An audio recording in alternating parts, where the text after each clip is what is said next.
TCS Nashik case అబ్బెబ్బే ఏమీ లేదని మన దేశంలో ఉన్న కొంతమంది మేధావులు అదంతా మీడియా జిహాద్ లాంటి తప్పుడు ప్రచారాలు చేస్తున్నటువంటి వేళ మరొక విక్టిమ్కి సంబంధించినటువంటి అంశం బయటకు వచ్చింది.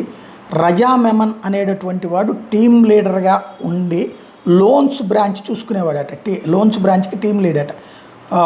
ఒక బాధితురాలు ఏమంటుందంటే 2022లో ఉద్యోగంలోకి వచ్చినప్పుడు ఈ రజా అనేటటువంటి వాడు తలుపులు వేసి అమ్మాయిని అసభ్యంగా తాకే ప్రయత్నం చేశాడు. దానికి అమ్మాయి నిరాకరించింది.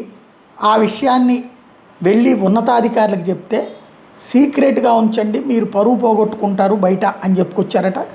అదే సందర్భంలో ట్రైనింగ్ మేనేజర్కి ఈ విషయాన్ని చెప్తే ట్రైనింగ్ మేనేజర్ రజా క్యారెక్టర్ అట్లాంటిదేనమ్మా, నువ్వు వాడికి సింగిల్గా దొరక్కు, వాడితో డేంజర్ అని చెప్పుకొచ్చారట. అదే సందర్భంలో టీమ్ లీడర్ వ్యవహారం మరింత ముదిరిపోయింది. ఈ రజా అనేటటువంటి వాడిది వేరే టీంకి వేయకుండా ఈ అమ్మాయి వేరే అబ్బాయిలతో అక్రమ సంబంధాలు ఉందన్నటువంటి ప్రచారాన్ని తన మిత్రులతో కలిసి చేసుకొచ్చాడు. అక్రమ సంబంధాల ఆరోపణలు క్రియేట్ చేశాడు.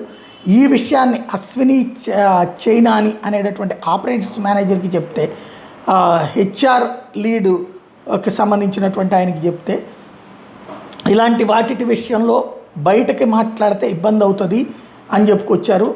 డానిష్ తుషిఫ్ అనేటటువంటి వాళ్ళని అడ్డం పెట్టుకుని వీడు అమ్మాయి మీద తప్పుడు ప్రచారం చేస్తూ కావాలని అమ్మాయికి 30 సెకండ్లకు ఒక ఫోన్ చొప్పున చేస్తా ఏడిపించుకు తిన్నాడట.